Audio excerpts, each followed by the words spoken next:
Il y a des femmes qui ressentent le monde avec une intensité silencieuse.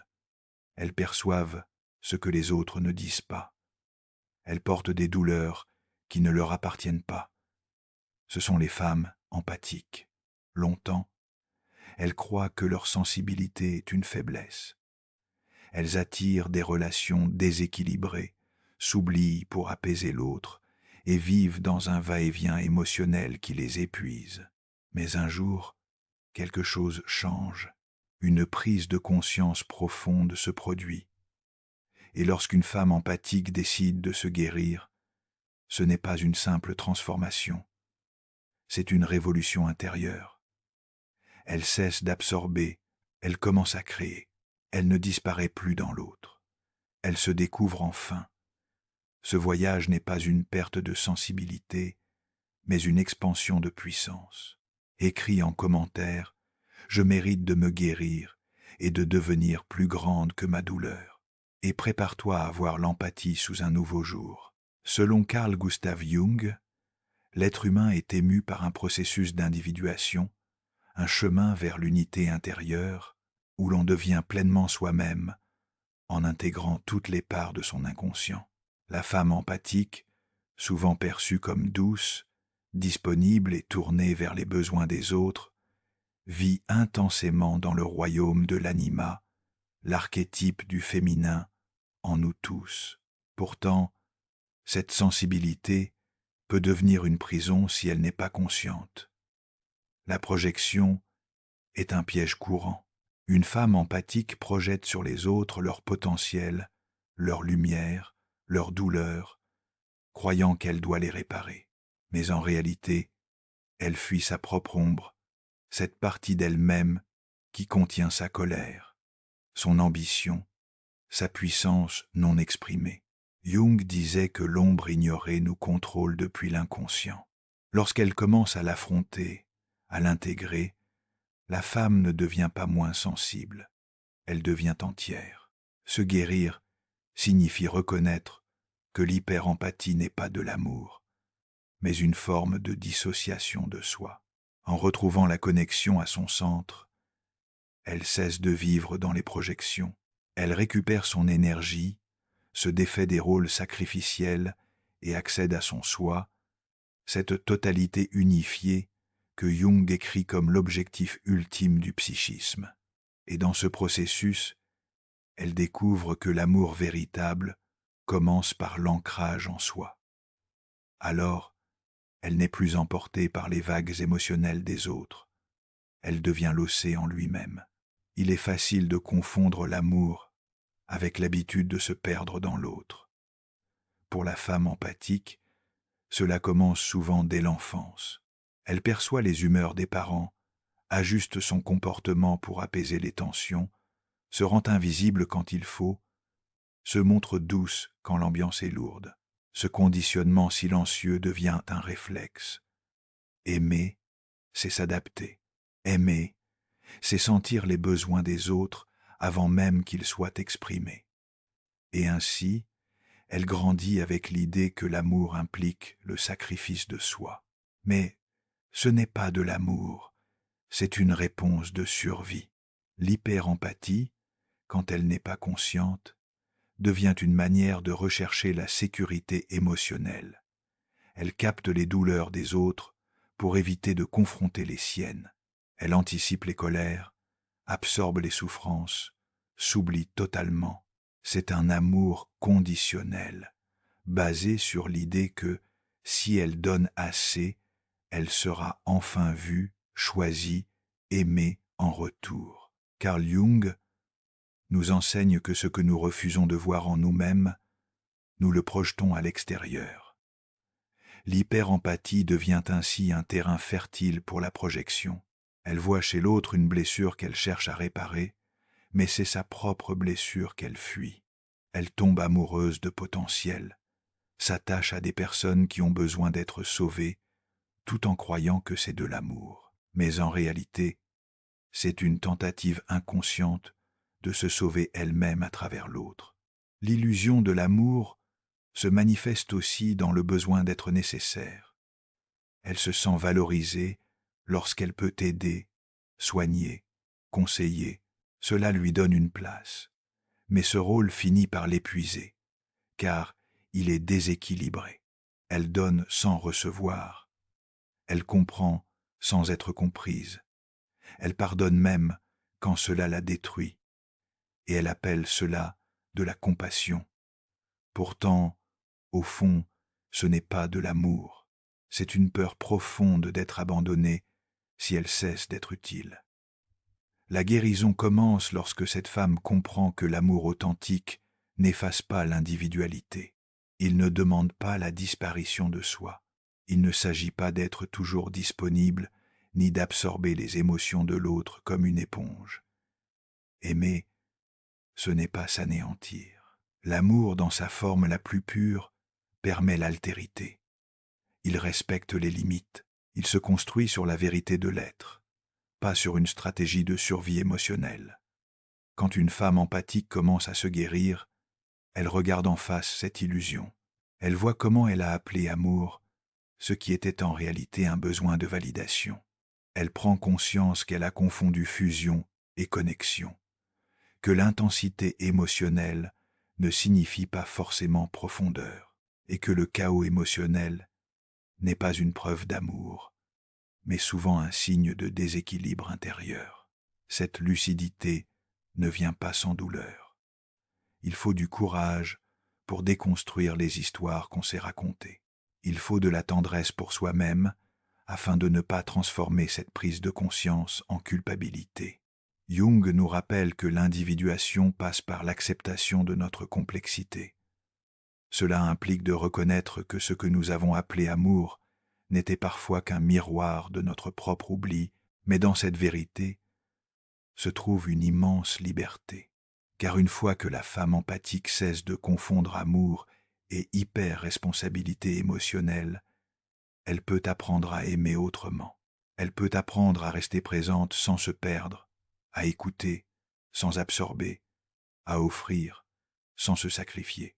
Elle commence alors à redéfinir ses relations, non plus comme des refuges pour éviter sa douleur, mais comme des espaces pour grandir en conscience.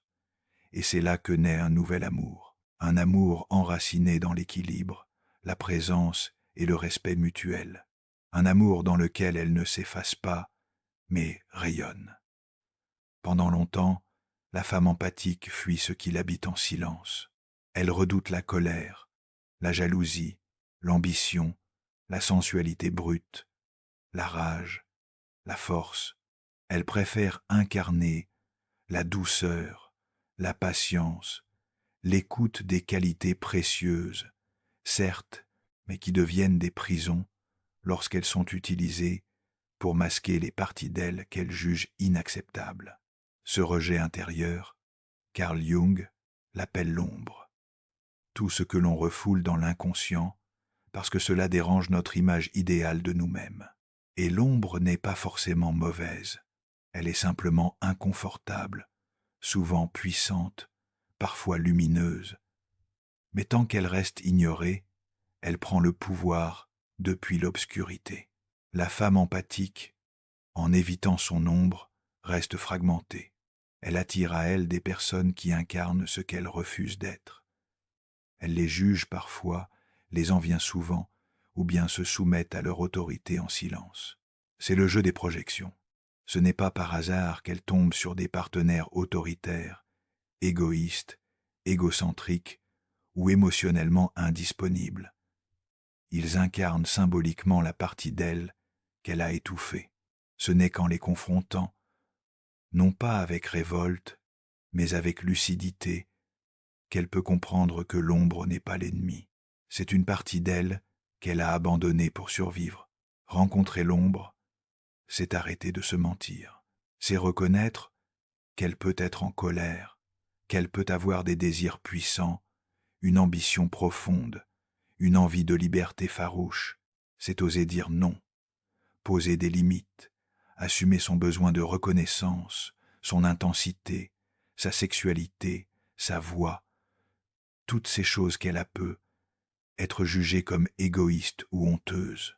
L'ombre est un miroir sans filtre qui révèle ce qu'elle n'a jamais osé s'autoriser à être. Et quand elle accepte de le regarder s'enfuir, elle entre dans une zone de puissance. Mais cette rencontre ne se fait pas dans la violence. Elle demande du temps, du silence, de l'introspection. Elle exige une écoute sincère de ce que le corps ressent, de ce que les émotions crient lorsqu'on cesse enfin de les étouffer. Jung disait que l'ombre ne se dissout pas, elle s'intègre.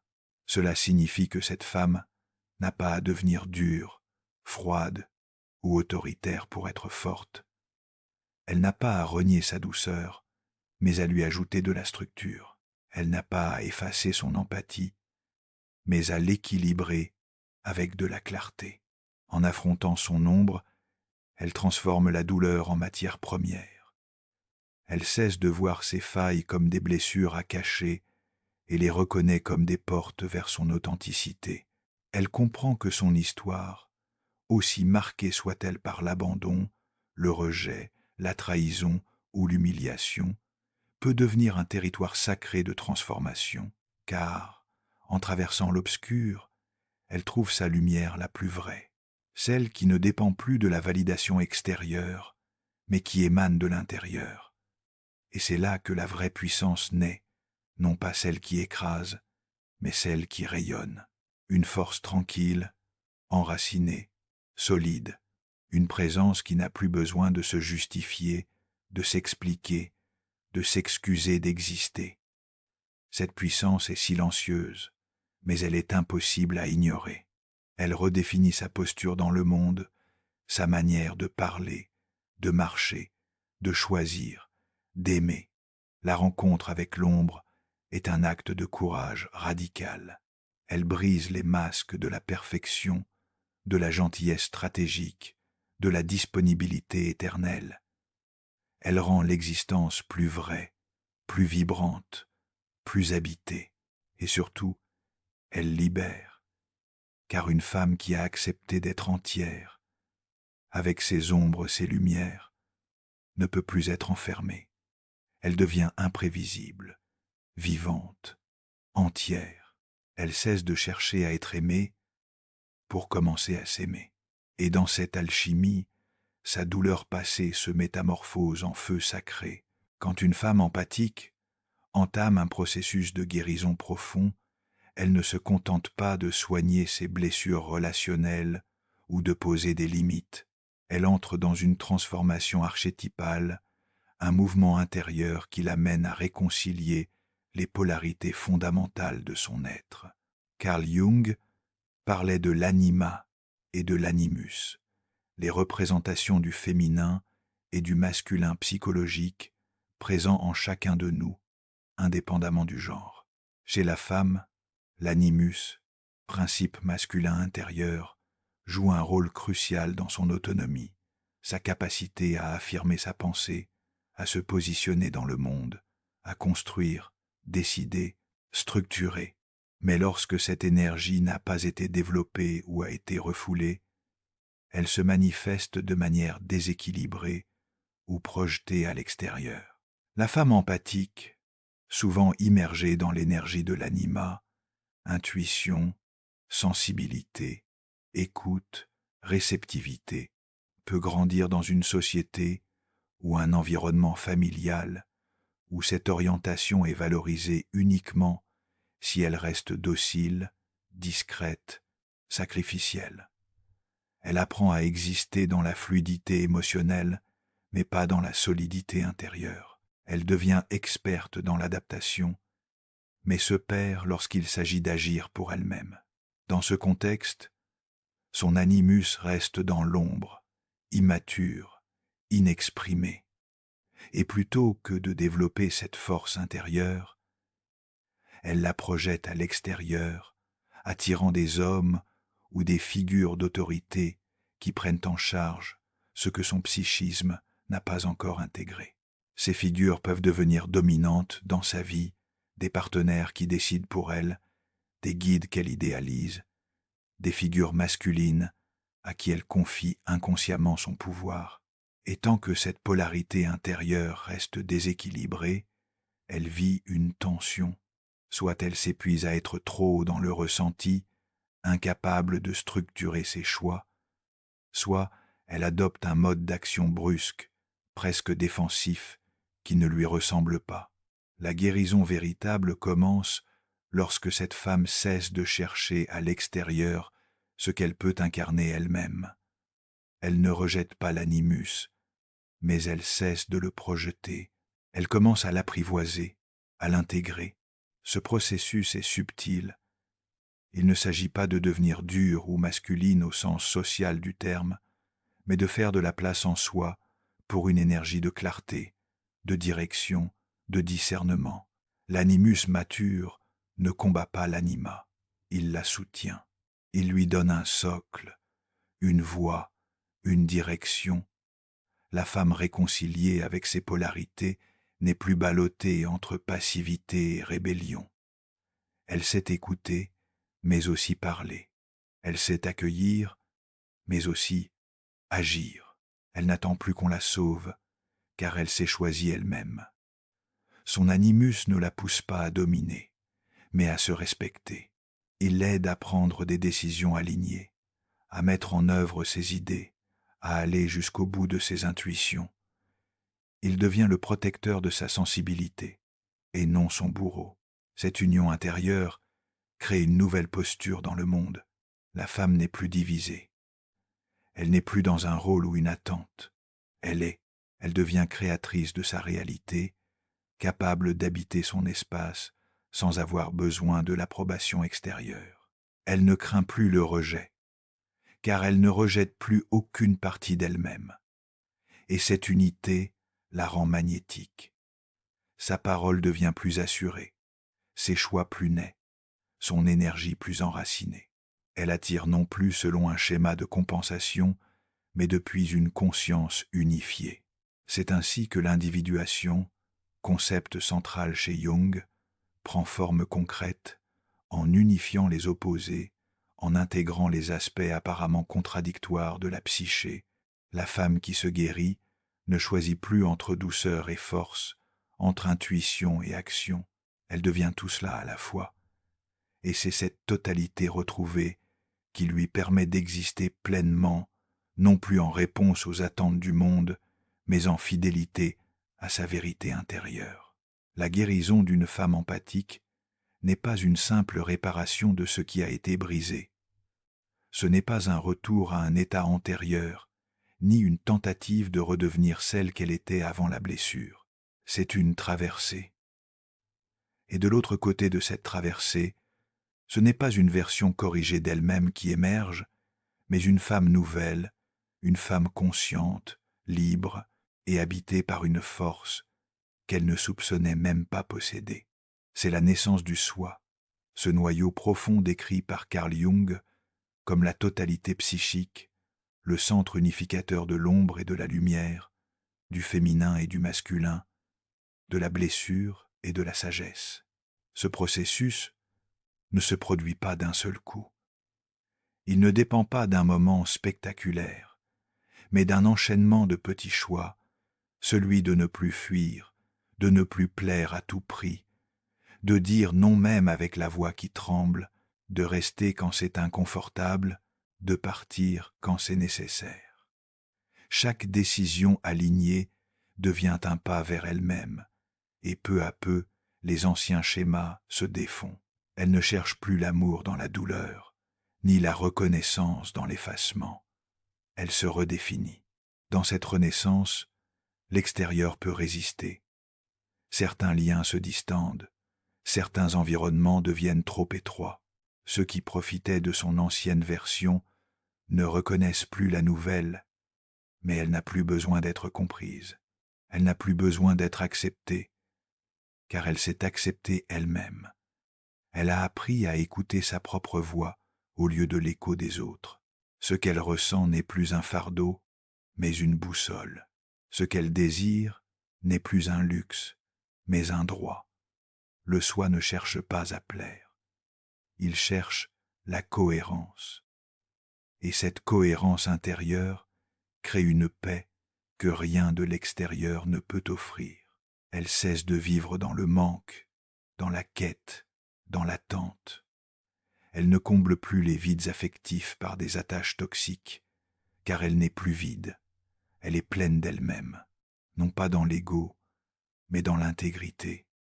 Cette plénitude n'est pas bruyante, elle se ressent dans sa manière de marcher, de regarder, de créer, de poser sa présence. C'est dans cette phase que la femme devient créatrice de sa propre vie, non plus spectatrice ou accompagnatrice, mais actrice consciente. Elle prend des décisions sans se trahir. Elle attire des relations fondées sur la réciprocité.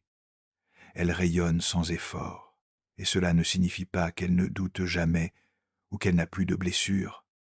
Cela signifie qu'elle ne s'identifie plus à ses blessures. Elles font partie de son histoire, mais ne définissent plus sa valeur.